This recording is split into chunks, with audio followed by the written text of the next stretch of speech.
Chemmangad police Janamaithri സുരക്ഷാ പദ്ധതിയുടെ ഭാഗമായി നടത്തിയ സ്വയം തൊഴിൽ പരിശീലന പരിപാടിയുടെ സർട്ടിഫിക്കറ്റുകൾ വിതരണം ചെയ്തു. കല്ലായി ഫ്രൈഡേ ക്ലബ്ബിൽ നടന്ന പരിപാടി PMA സലാം MLA ഉദ്ഘാടനം ചെയ്തു. ചെമ്മങ്ങാട് പോലീസ് ജനമൈത്രി സുരക്ഷാ പദ്ധതിയുടെ ഭാഗമായി കോഴിക്കോട് സർവകലാശാല വയോജന വിദ്യാഭ്യാസ വ്യാപന വകുപ്പുമായി സഹകരിച്ച് സ്ത്രീകൾക്കായി സ്വയം തൊഴിൽ പരിശീലന ക്ലാസ് സംഘടിപ്പിച്ചിരുന്നു. പരിശീലനം പൂർത്തിയാക്കിയവർക്കുള്ള യൂണിവേഴ്സിറ്റി സർട്ടിഫിക്കറ്റ് വിതരണമാണ് ശനിയാഴ്ച നടന്നത്. PMA സലാം MLA പരിപാടി ഉദ്ഘാടനം ചെയ്തു. നേരത്തെ 2 രൂപയ്ക്ക് ഭക്ഷണം കൊടുക്കാം എന്നൊരു തീരുമാനം ഗവൺമെന്റ് എടുത്തു. അതിനും ഏറ്റെടുത്തത് കോഴിക്കോട് മെഡിക്കൽ കോളേജിലെ രോഗികൾക്ക് ആശുപത്രിയിൽ നിന്ന് ഭക്ഷണം കൊടുക്കുന്നത്. കൊച്ചിക്കാരനല്ലോ ഇവിടെ നിറയെ പോലീസാണ് കൊച്ചിക്കാൻ കഴിയും.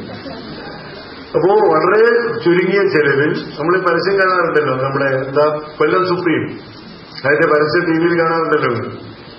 അത് നമ്മുടെ ഇന്നസെന്റ് ഒക്കെ പറയുന്ന പോലെ എന്റെ വീട്ടിലൊക്കെ ഇമിറ്റേഷൻ ഗോൾഡാണ്, കള്ളന്മാരെ പേടിക്കണം. അപ്പൊ ഇതിന് നല്ല market. University adult education department director doctor Shivaraj സർട്ടിഫിക്കറ്റുകൾ വിതരണം ചെയ്തു.